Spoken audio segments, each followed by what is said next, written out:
mu Kristo ukunda Imana fata igihe wizuze n'Imana.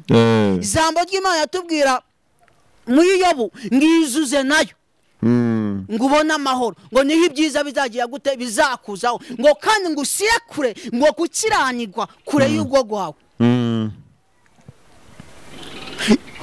kugira ngo uzamenye uwo muntu nuko uzaba wasenze ufite ubusabane n'Imana ufite imbaraga za Mwuka Wera muri wowe.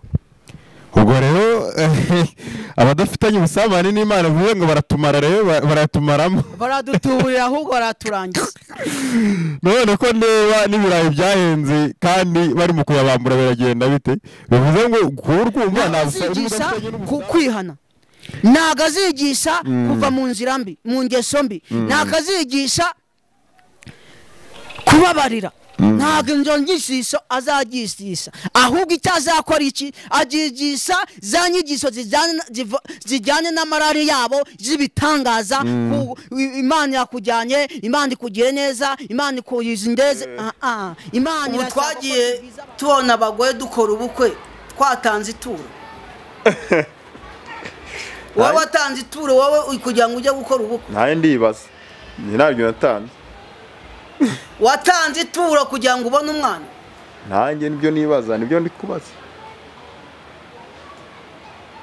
Ubwo se twabatandukanya he n'abapfumu nta hantu twabatandukanya n'abapfumu kuko umupfumu twese twagiye tujya kwivuza mu bapfumu umupfumu cyambere urabanza ukamuha arakubwira zizana agatabi k'abasaza zana amafaranga cyati pastor mukozi w'Imana cyagiye narafashizwe wigishije ijambo ndafatwa mvaho narindi ngira handi hantu numva mfite ubusabane n'Imana none numva mfite kumva nago hituro kugira ngo ugire gute nawe wishime rigufashe ariko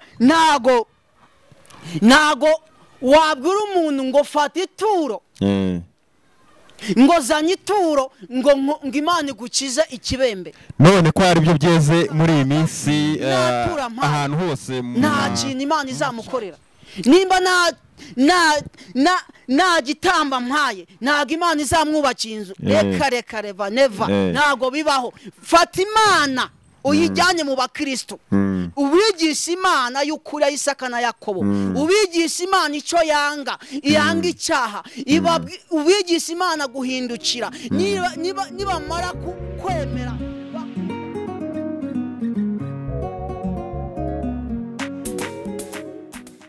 Turasukije mu izina rya Yesu Kristo i Nazareti aho muherereye mu gace muherereyemo akariko kose.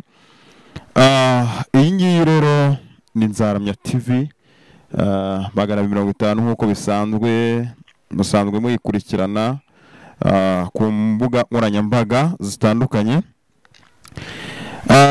Nongere mbonereho kubasuhuza abari mu ntara zitandukanye z'igihugu ndetse n'abari hanze mwese turabasukije mu izina rya Yesu kandi tubabwira ngo amasengesho mudusengera uko bwije n'uko bukeye ajya tugeraho kuko hari ikintu kitwereka uko yatugezeho. Rero turabashimiye mwebwe mwese mukurikirana Nzaramya TV ariko kandi nawe wakoze subscribe Imana iguha umugisha ariko nawe utari wayikora mushishikarije kugira ngo ube wayikora kugira ngo ubwami bw'Imana burusheho kwaguka kuko kuyikora niko kudufasha kuvuga ivuga butumwa.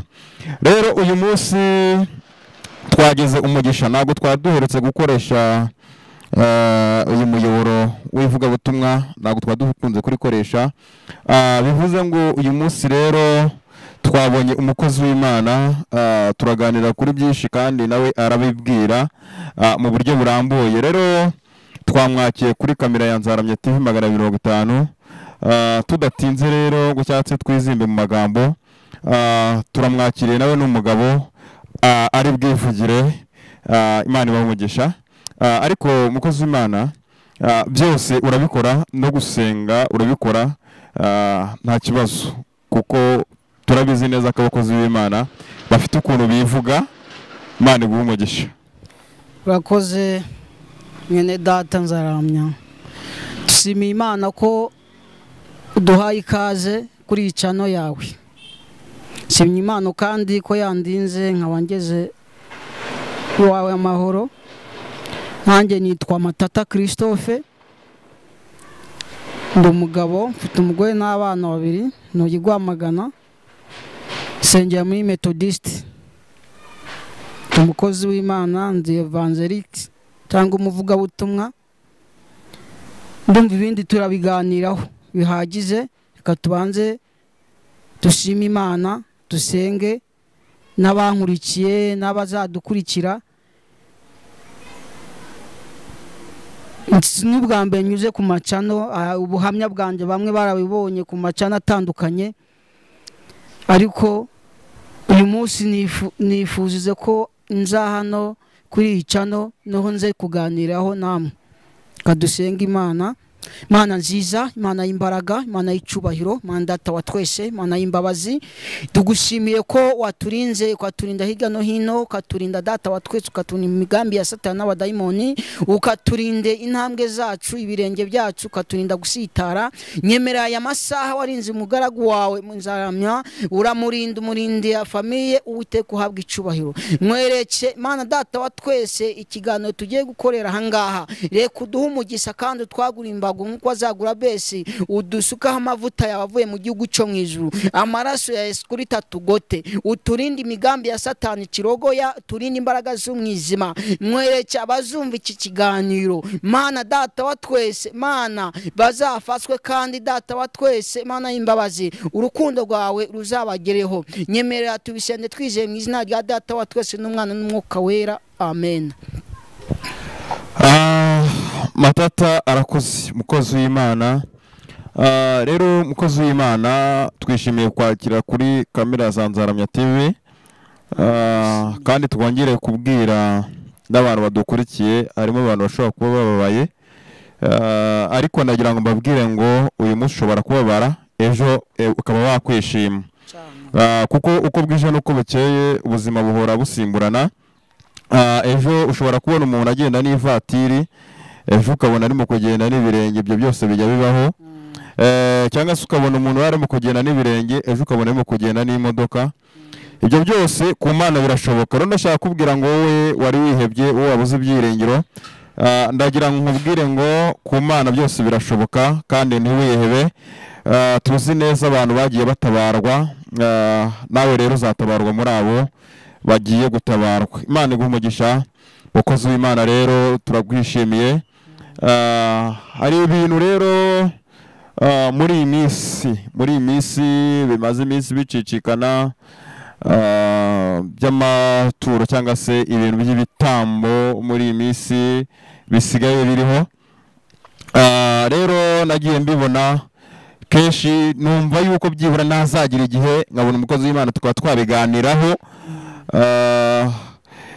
nkibaza se ibintu by'amaturo cyangwa se ibintu by'ibitambo bisigaye biriho, wajya gusenga cyangwa se ugiye babwiye umuntu ngo tsengera, bikaba ngombwa yuko akubwira ngo banza utange igitambo cyangwa se banza uture ituro rishimishije cyane rikomeye, cyangwa se byaba ngombwa akanagutegeka n'amafaranga ushobora kuba watura kugira ngo Imana ikunde yumve birengejeho.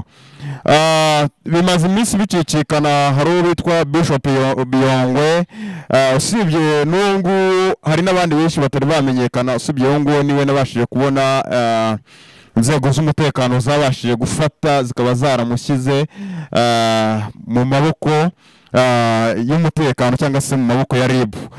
Hari n'abandi benshi cyane kandi batari bafatwa cyangwa se batari bagaragara, ariko twebwe tuba tuzi by'umwihariko. Rero mukozi w'Imana twagutumiye kugira ngo tube twabiganiraho ibyo bintu by'ibitambo. Tuzi yuko kera Yesu atari yaza kutwitangira nibwo twatuzi yuko ibyo bitambo bibaho, cyangwa se byabaga ngombwa yuko ujya no gushaka n'intuma zinungura, cyangwa se mbese ukashaka ibintu ushobora gutamba kugira ngo Imana ibe no ku bwa Aburahamu. Urabizi neza yuko byabaye ngombwa kugira ngo tambe Isaka. Rero mukozi w'Imana turagira ngo tutizimbye mu magambo niba ibyo bintu by'ibitambo cyangwa se n'ibintu tumaze iminsi tubona biri mu gucicikana ku ma YouTube hirya no hino turagira ngo wabituganirizaho ubitubwire cyane ko nuriya mu Pastor Yongwe tuzi neza yuko yari umunyempano no mwitoro mu idini rya ADPR ariko byaba ngombwa avuye muri ADPR akajya muri rindi caci tukabona nyine ibintu byaragiye biyogora binigenda bifata indi ntera kurenza naho inzego z'umutekano zimufashe.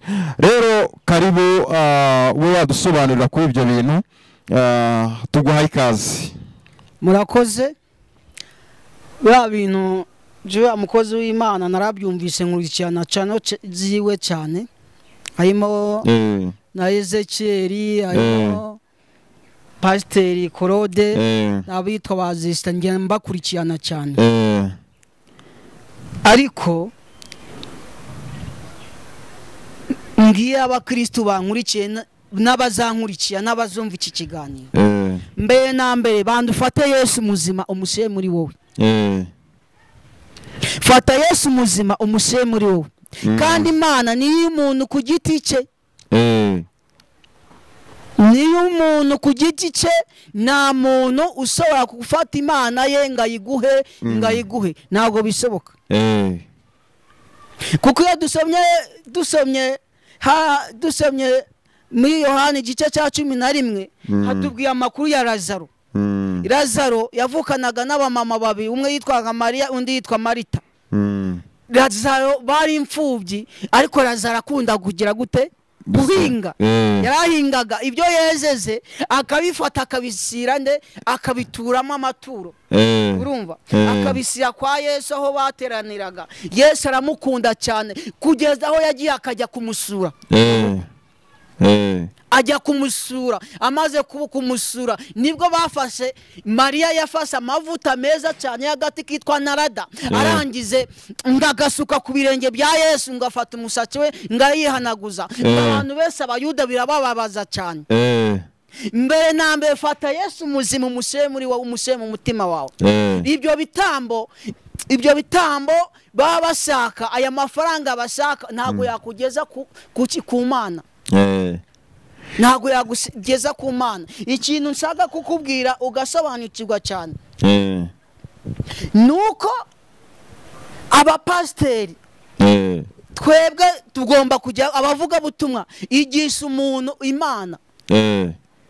Umuntu n'umwigisha Imana na Imana izacengera muri we nimara gucengera muri we azafaswa azakira azakizwa niyumve kuri we afite isinga ryo ko yafata ituro akajya gushimira Imana imirimo n'ibitangaza yakoze. Azafata ituro aguhamagara ati Pastor mukozi w'Imana cyage narafashizwe wigishije ijambo ndafatwa mvaho narindi ngira handi hantu numva mfite ubusarane n'Imana none numva mfite kumva nago hituro kugira ngo ugire gute nawe wishime rigufashe. Ariko nago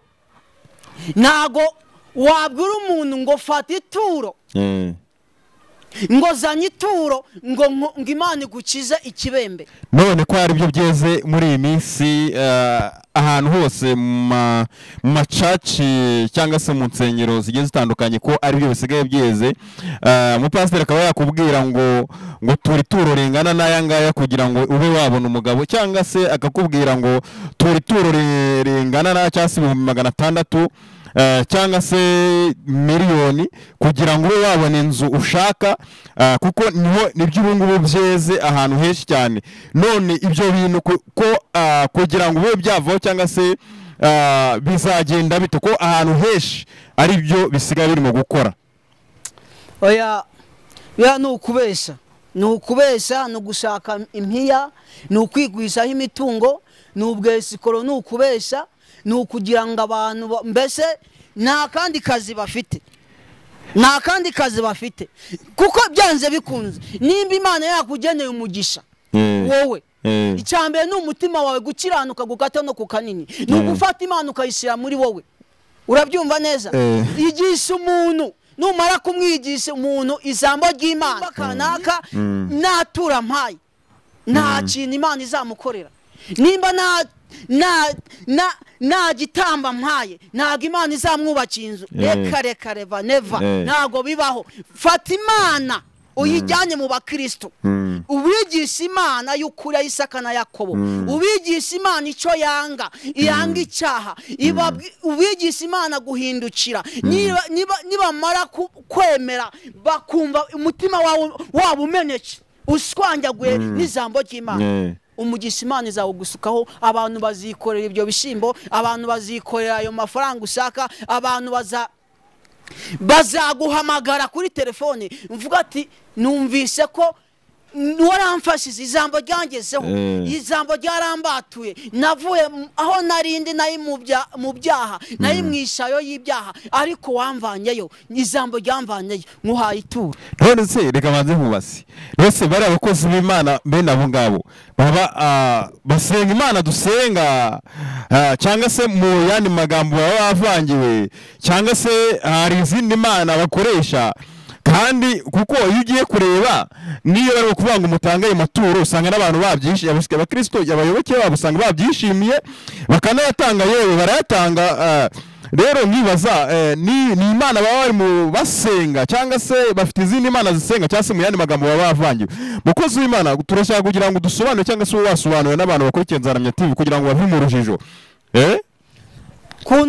kuntu bigenda. Systeme rukuntu uba warakoreye Imana, ugasenga Imana uri mu butayu, ugasenga Imana inzara ikujya, ugasenga Imana ikakwishimira, Imana ikakuha ibintu byinshi cyane, ikaguha amasezerano. Ariko wabona iterambere ry'abandi ririmo riragenda ryaguka rigenda, ukabona se nta kazi nzabona, nta kazi ka leta nzabona, ariko reka nkoresha ubu buryo kugira ngo mbone ayo mafaranga. Nibwo nzahanura uyu muntu nkamubwira ati zana ituro nkugiriye ku musozi nze kugusengera. Nibwo nzabwira umuntu ati zana ituro Imana ikugire neza iguhe visa yo kujya Canada. Niho nzabwira umuntu ati zana ituro nkusenge Imana ikubakira inzu.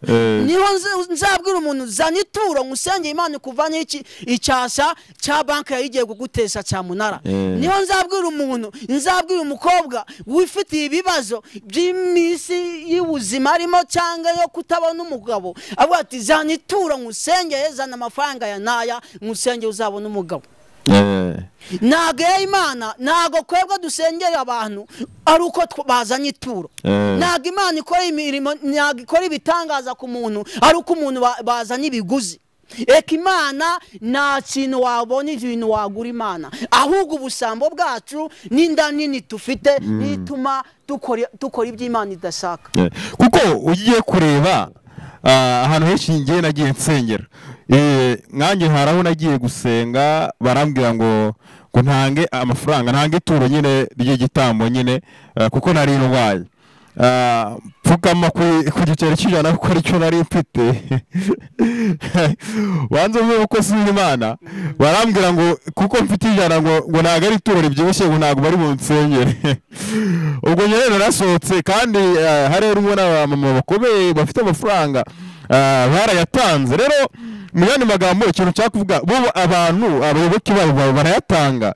Nibaza haba hari imiti baba bakoresheje kugira ngo ayo mafaranga bayatange, cyangwa se banza kubagira ukuntu bagenza mu mutwe, kuko ahantu henshi usanga bari mu batonze umurongo, bari mu batanga amaturo cyane, kandi wasanga bayobwiye gutanga ituro ry'ukuri cyangwa se ituro ry'umutima ukunze, waho kugira ngo baritanga ahubwo usanga batanze ya masenkisa gutyo.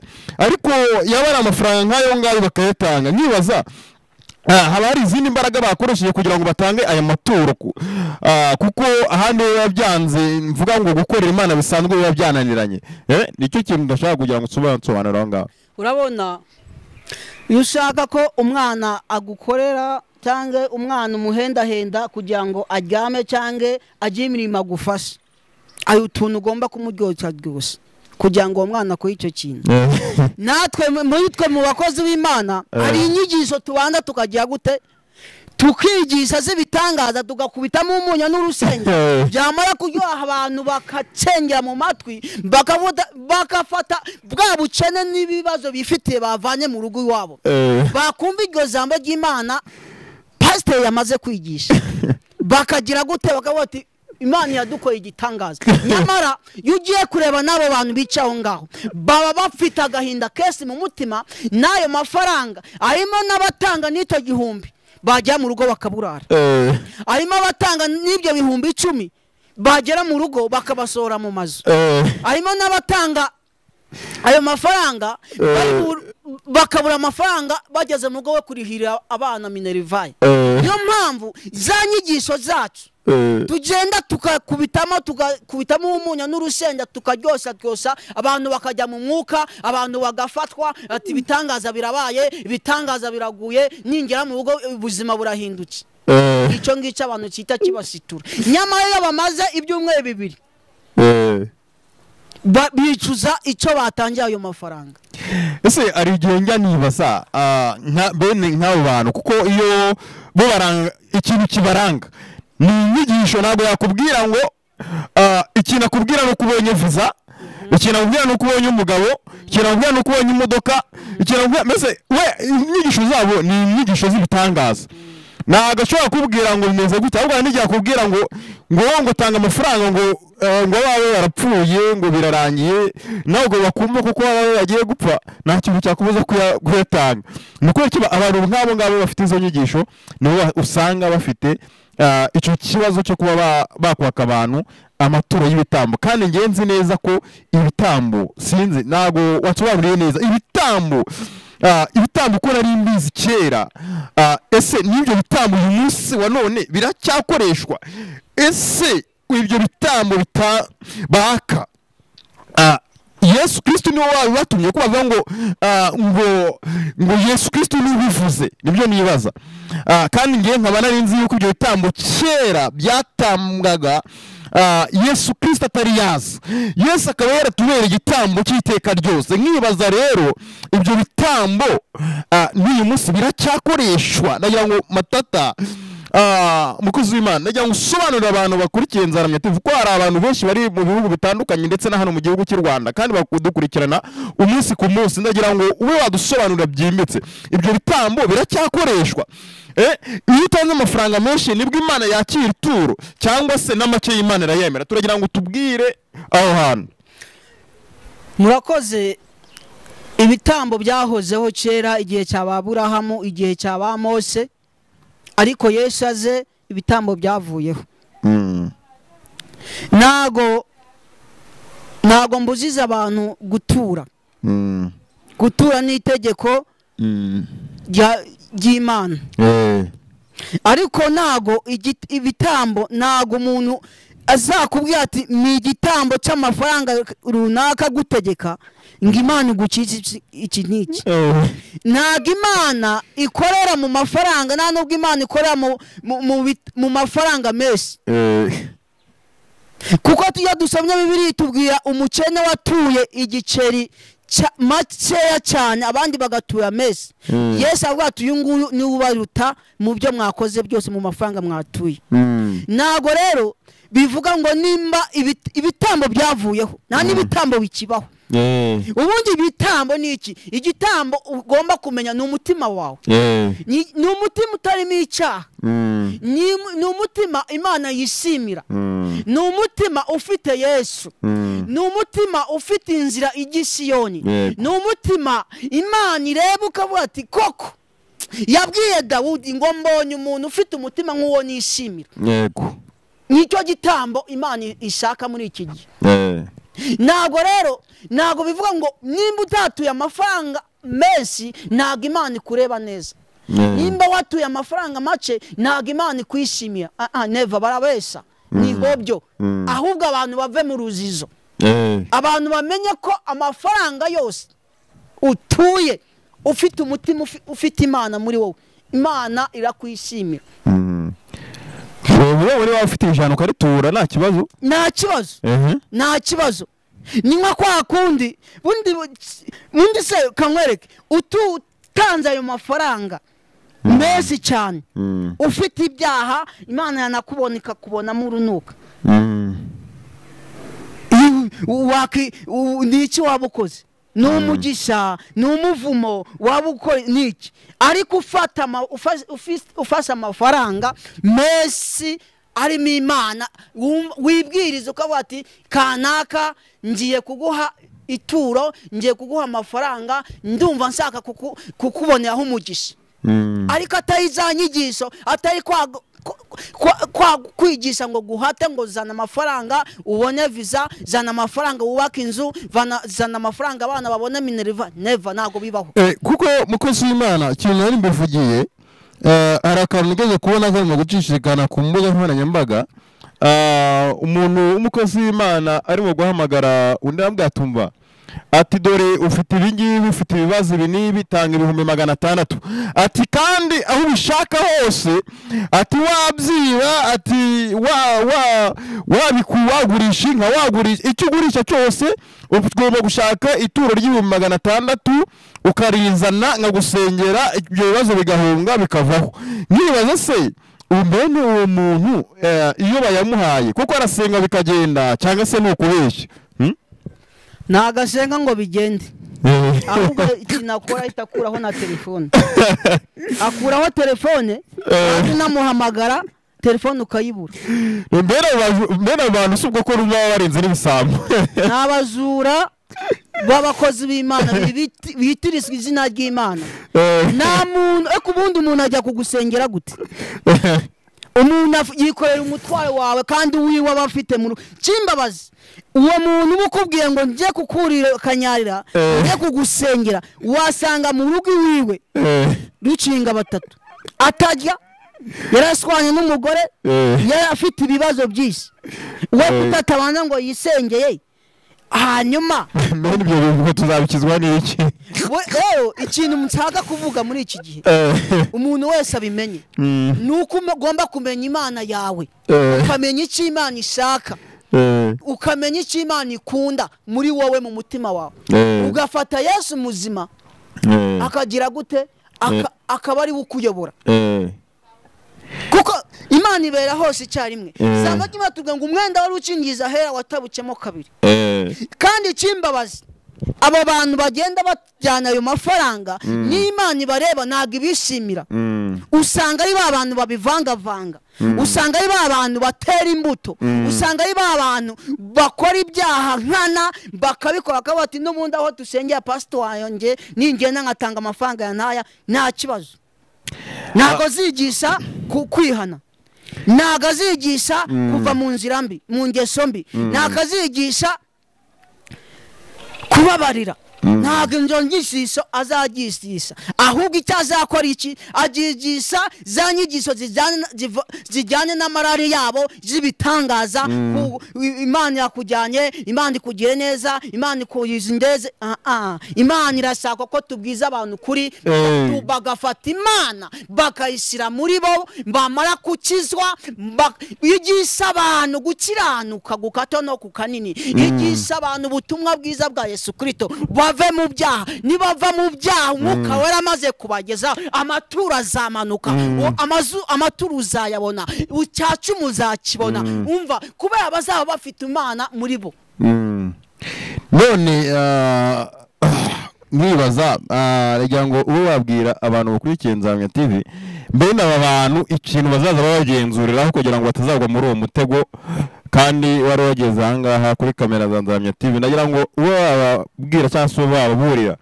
bamenye mbene abo bantu bafite izo mpano bakoresha ikintu kibaza kibatuma babamenya kizaba ibabwiye ikintu cya mbere ni inyigisho z'ibitangaza ikindi ni ukuvuga ngo bazanga abantu ba mwuka wera bafite Imana muri bazabanga mu rusengero ntibazabakunda ikindi cya gatatu ni amasengesho menshi bazakora ntago bazakora amasengesho yo gusenga yo kwiyuzuza n'Imana ntago ibyo ngibyo ayo masengesho ntago bazayasenga. Icyo bazakora cyo nuko bazaba bafite bita ko Imana ari bo Mana. Nta nubwo bavuga ko ari Imana ibayoboye, nta nubwo bavuga ngo Imana ni inkoresha, ahubwo bavuga ngo ngira amafaranga mukoreye igitangaza. Ikintu bazamenya, umuntu nababwira ati mpa amafaranga nkusengeye, cyangwa mpa amafaranga njye gukorera amasengesho, cyangwa hari ibyawe batabye ujye gusenga amasengesho y'iminsi 3 kugira ngo batabura ibyo bintu, cyangwa hari ibyo batabye mu rugo nkusengeye ndebe ko abana bagira gute babona ubwenge. Abo bantu bazabitondeye, bazahasiya ikibazo, ahubwo icyo bazakora iki, bazafata umwanya basenge bayoboza Imana inzira. Ijambo ry'Imana ritubwiye muri Ezira kuntu Ezira ayoboza inzira, arangiza afata ibintu amaze kwimuka, ngasanga ibishambo byabambye amahema mu muhanda, ngo ngarangize ngasubira inyuma ngakora amasengesho y'iminsi 3 ari mu kageze kitwa Hava, ngo yanga gusaba ubufasha bw'ingabo kugira ngo zimutabaye. Imana niringiye, reka nsenga, nimara gusenga nitanaba namenya ko Imana itabaho. Ndasenze ngakimara kugenda gusenga ngarakomeza aragenda. Mu Kristo ukunda Imana, fata igihe wizuze n'Imana. Ijambo ry'Imana yatubwira muri Yobu, ngizuze nayo ngubona amahoro, ngo niho ibyiza bizagira gute bizakuzaho, ngo kandi ngusiye kure, ngo gukiranirwa kure y'ubwo rwawe. Kugira ngo uzamenye uwo muntu nuko uzaba wasenze, ufite ubusabane n'Imana, ufite imbaraga za Mwuka Wera muri wowe. Ubwo rero abadafitanye ubusabane n'Imana vuye ngo baratumara, rero baratumaramo, baraduturira ahubwo baraturangiza. None ko ndeba n'ibirayi byahenze kandi bari mu kuyabambura biragenda bite? Bivuze ngo kurwumva niba udafitanye n'ubusabane n'Imana ntabwo babasha kumenya ngo aba bantu bameze gutya. Bivuze ngo urutwara bifite baradutwara bose, ubwo turakoresha. Ega barashaka imodoka, none ko bashaka imodoka kandi natwe tugenda n'ibirenge, barashaka kubaka amazu, barashaka kugera aho abandi bageze. Ubwo rero nimba nawo kaza babonyeho kugira ngo babone amafaranga, mwebwe muzayatanga. Nutaba amaso ngo ufate Imana wowe uyishyire muri wowe, umenye Imana igukore ku maso, umenye umuntu kwigisha uwo ari we, uyayatanga. Ubwo ngubwo turakora iki ko numva ntabwo nkubeshya pe, turakora iki bwiza ukuri, kuko ngewe ibintu ndimo kubona birimo gucicikana ku ma YouTube cyangwa se ku nkoranyambaga. Nizo nyigisho tanga ati wowe musore tudore ndabona urupfu imbere yawe, ati wowe tudore nudatanga 500 dore urapfuye.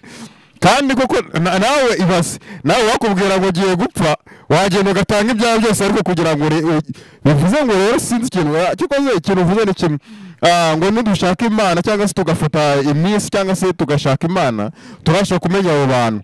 Naho ubundi rero abantu tubasha gusenga cyangwa se tubasha kuba twakwegera Imana ko dusenge, amafaranga baratumaramo kandi turi mu bihe bidasanzwe, dore ibirayi byarahenze, buri bintu byose aho bigeze byarahenze, sinzi ikintu turi bwakore. Ariko umuntu agusengera gute, ajya kukurura umusozi gute? Ese zanituro erega batubwira ko bafite Imana ikomeye. Imana se wowe udafite, kandi dukora Imana imwe, tukaba dukorera Yesu umwami w'abami, kandi ikishaka kari umutima. Batubwira ko bavugana nayo, nta muntu Imana itavugisha. N'umunyabyaha ari umunyabyaha iramusanga ikamuga ati ibintu urimo nutihana. None se tujya gukizwa igiterane cyabaye ngo tugende mu isoko cyangwa mu muhanda badusengeye? Batubwira ko ari ubonana n'Imana. Oya, Imana nta muntu ubonana n'Imana kurusha undi, ahubwo kwebwe ibyaha byacu. Ijambo ry'Imana yatubwira muri Yesaya 66 ngo ijuru ni intebe y'Uwiteka, ngo nayo isi nayo ni intebe y'ibirenge byacu, ngo muzanyubakira nzuki, ngese aho nzaruhukira ni hantu ki? Ngo nkunda umukene, ngo ufite umutima umenetse, ngo uhindishwa n'ijambo ryanjye, ngo kandi ngo mumenye ngo ibyiriho byose mushaka biriho ku isi ngo byaremwe n'ukuboko k'Uwiteka. nimba imana yarabiremye, imana ikasaka umutima wacu umukene uciye bugufi unihiswa n'ijambo ryayo, ese kwe imana yakwimiki? ahubwo twebwe icyo dushaka, turashaka bya bintu bya byihuse, ibintu by'isi ntabwo uzabibona, uzagenda wizengurukaho icyuya kigire gutya, ibyo bintu bakubwiye bitazasohora. Kandi wa wundi wabihano agendeye muri Vigo, ajya inkoko, arare mu nzu nziza, urumva? Ariko wowe wizengurukaho, nahubwo inama nabagira, nashaka imana, nafata Yesu nkamujya nk'ugifi, kumujya nk'ugifi, nkafata amaha nkayakira. Ayo maha ni ibyaha, ibyo byaha nkabicira nkabishyira hirya, ubundi Yesu kareba kuna akugomera umugisha. Nose njye mbabaza Abesi ajya gusenga, amubwira ati mu mugisha ushyire umubabaro wanjye kure. Ari umupasiteri waza kumubatizana ituro nk'umugisha, ari umuvugabutumwa waza kumubatizana ituro nk'umugisha.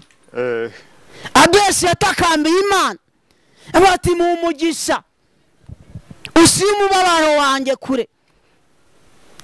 Umubabaro wa nyina yari afite yamubyaranyemo. Abesi yakuze akunda Imana, ariko arangiza yanga agasuzuguro, arwataga agasuzuguro k'abantu b'imerita, ndakanze. Aka gasuzuguro ka karande ko mu muryango k'ubukene, ndakanze. Aravuga arasenga ngo arangize ngo Imana imuha umugisha, mwagura imbago. None se yatanze 600 bamwurira umusozi. Hanyere ryo nibaza,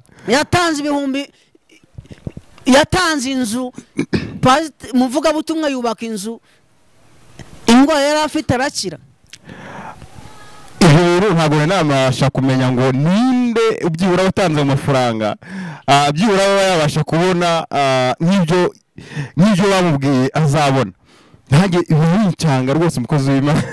Ngiye kankubwira, twagiye dusoma Bibiliya, Imana itubwiye umugore umaze imyaka 12 ari mu mugongo.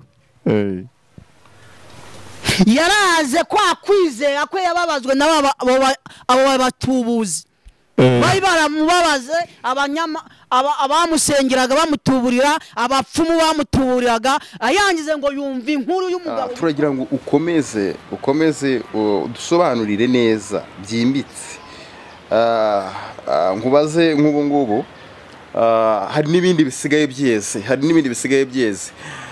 ndagira ngo mumbwire niba abantu basigaye bafite impano zitandukanye cyangwa se Imana itanga impano zitandukanye. Ni nk'urugero, kuki ushobora guhura n'ikibazo wowe Matata, wowe nkaguhamagara, naguhamagara barabwira ndarwaye cyangwa se ndwaje umwana. Yego, mu yandi magambo, buryo umuntu arwaye cyangwa se yarwaje umwana cyangwa se afite ibindi bibazo, bigaragaza yuko muri we atameze neza, bikaba ngombwa yuko umubwira ngo tanga amafaranga kugira ngo iki ngiki kibanza gikorwe. Yego, cyangwa se ngenda guhamagaye kuri telefone ukambwira ngo nimbanze njye gushaka ayo mafaranga, aho nyakura hose mbanze nyatange. Ese nkibaza, iyo ngiyo ni ko Imana ibimutegetse? Ndashaka ubwire, ni Imana imutegetse ko agusaba ayo mafaranga, cyangwa se niwe ubyivugiye ku giti kiwe kugira ngo ayo mafaranga ukundu yatange? Cyangwa se iyo ni impano y'Imana aba arimo gukoresha? Yego, cyangwa se ni impano yo ku giti kiwe aba arimo gukoresha? Nagira ngo umbwire aho hantu. Ntabwo njye nagusobanurira, ndavuga ati ntabwo impano y'Imana bayigurisha. Umuntu uri mu mwuka w'Imana ahantu uzamumenyera.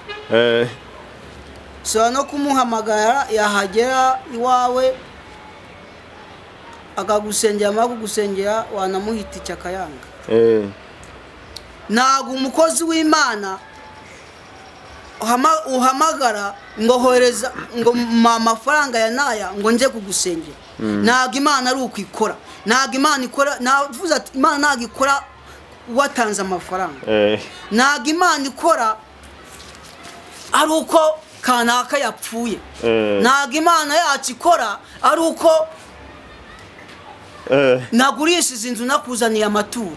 Ntabwo Imana ikora, ahubwo Imana ikora cya gihe cyayo ntabwo imana ari telekomande ntabwo imana ari telekomande ntabwo imana bayagaza ntabwo imana y'amandazi bahinduranya bareba rinini imana yitwa ndiho irihariye iri mu bumana bwayo ikora mu gihe cyashyizweho imana ikora yashatse kugukora igitangaza yakigukorera ntabwo ikora ari uko watanze amafaranga ntabwo ikora ari uko kanaka bateranyije amafaranga ahubwo abo bantu bagira inama abo bantu bameze gutyo nibashaka basubiye ku karago bajye gusenga none ko aba aribo bariho benshi cyane bagiye kuba barubere none ko aribo bariho cyane nyine bareze ariko bagiye kuba barubebe kuko ahantu henshi cyane uragenda akaba ariko bakubwira ahantu henshi niko bateye rero gusa sinzi ikintu kibi tugenzurire ikimenyetso ibintu bigiye kuzaza biba nuko bagiye gufunga ibya mbere byatangiye bagiye kubafunga nibamara kubafunga n'abakristo bose babatahure usanga ahubwo barakonza bameze nk'inuma zaguye mu mazi cyangwa bameze nk'inkoko zaguye mu mazi kuko impamvu mbivuga cyane impamvu ndimo kubivuga cyane n'ikintu cyatumye nkura kino kiganiro uriya ngo pasiteri ngo ni Bishop Yongwe cyane uko ari cyatumye nyikora uriya mu pasiteri cyane Bishop ibi nyigisho ziwe zari zirimo tanga amafaranga utushaka umukobwa tanga amafaranga tanga ituro ushaka imodoka tanga ituro ushaka inzu tanga ituro meze ahantu hose nagiye ndeba inyigisho ziwe nicyo kintu cyamurangaga ese mwibaza nk'uko inyigisho Bishop Yongwe yatangaga wasangaga higanjemo tanga habaye hari n'abagiye baza akavuga ati ntago ari mwebwe navuze haze abo mvuze bafite gutanga ibyo navuze yego ndashaka kugira ngo mbigarukeho neza hari ahantu Bishop Yongwe yakoreshwaga n'umwuka w'Imana uko wabibonye yakoreshwaga n'umwuka w'Imana cyangwa se hari izindi mbaraga yabikoreshaga Jewe nta mwuka w'Imana nge mbona wamukoreshaga yakoreshwaga n'amarangamutima y'ibyo ashaka we mu mutima nk'urugero ubu twagiye tubona abagore dukora ubukwe twatanze ituro wowe watanze ituro wowe kugira ngo ujye gukora ubukwe ntaye ndibaza ntabyo natanze watanze ituro kugira ngo ubone umwana nanjye nibyo nibaza nibyo ndi kubaza ubwo se twabatandukanya he n'abapfumu nta hantu twabatandukanya n'abapfumu kuko umupfumu twese twagiye tujya kwivuza mu bapfumu umupfumu cyambere urabanza ukamuha arakubwira zizana agatabi k'abasaza zana amafaranga cyangwa zana inkoko zana inzoga y'abasaza none se bahindutse n'abapfumu nanjye nibyo ndi kwibaza hariya ndahamya neza ko nta mwuka w'Imana yakoreshaga ese nge ikibazo tugiye no kureba hariya mu rusengero haba harimo inzahaye z'abakene ziri bugere mu rugo zikanaburara niko biri ahubwo se kutatavuga ati muzana amafaranga dufasha aba bakene bicaye amahanga twubakiye umuntu tutange mituweli abantu tuva mu bintu byo kubeshabesha dufite abakene batajya batanga mituweli bicaye mu rusengero dufite abakene birirwa basohora mu nzu dufite abakene batajya barya dufite abakene batajya bambara tutabati muzana amafaranga muzana ituro dufasha aba bantu tukanabafata tukanabashyira imbere tukanaberekana twarangiza ngo nambaye ikibanza ku kuboko yarangiza akavuga ngo bamuparikiye imodoka iwe kandi izo modoka ni iz'abakirisitu hobyo ntabwo Imana ibyo bintu bishaka kuko yitwa ndiho ikunda umukene uhindishwa umushyitsi n'ijambo ryayo. Abapasiteri muri ino minsi bakijwe n'abakristo rero ngo tumenye kuko ibiriho ibyo dushaka byose ngo byaremye n'ukuboko kwayo. Bivuga ngo dufashe umutima wacu tugashyiramo Imana, umugisha wose waza kuri twe. Nigize biragoye nta gitangaza urabona, ubona telefone guhamagara ukabona umuntu akubwira ati mukozi w'Imana cyangwa umuntu kwasenganye ndumva nshaka kukugirira neza, nshaka kuguha iki n'iki. bibaho Njyewe nk'urugero namaze gukora ubukwe ngiye hashyize nk'ibyumweru nka 2 ngiye kwambona telefone yamamagaye yanambura, ngezeyo nsanga iramamagaye ndonya ndayihamagaye arambwira ati se ko naguze televiziyo nshaka kuyiguha wabona umwana ukazaza ukayifata. Iyo nari namwize ngo atange ituro. Nta kintu wari wamubwiye we byarabyibwiye n'uwo muntu nta nubwo retse ko twabanye kera tubana ndi n'umukozi we ndi umukozi we mukorera mu rugo narantamenya n'Imana ndi mu byaha ariko we yarasengaga n'ituro namusengera kugira ngo arime. Ese akazi tugenda tubona nta bantu twagiye dusengera kugira ngo baduhe ako kazi, n'ituro ry'akazi baduhaye. Nonese mukozi w'Imana mbe nabo bantu tugana ku musozo, mbe nabo bantu ni igiki wababwira ko hariho ababeshywa yangubwire ababeshywa ndetse n'ababeshya ngo ni Imana yavuze kandi atari Imana yavuze. Umuntu akicara azi neza yuko yavuganye n'Imana kandi yaravuganye n'abantu, ari abantu bavuze kandi atari Imana. Umuntu akicara we muri sara akavuga ati navuganye n'Imana kandi atarigeze avugana n'Imana, ahubwo yavuganye n'umuntu. Bene abo bantu tugana ku musozo ndagira ngo ugire ikintu babwira. Nge abavuga n'ababwirwa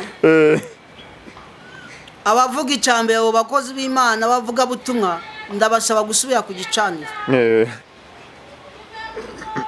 kuko umuvumo bafite imbere y'Imana ni mwisi cyane. Bagaruke ku gicaniro basenga Imana, basaba Imana imbabazi, ubundi bajye ku murongo w'Imana w'Imana. Imana ibababarire bigisha ubutumwa bwiza, abantu bafaswe, abantu bakizwe, abantu bave mu bintu bibi, abantu bave mu nzira mbi, abantu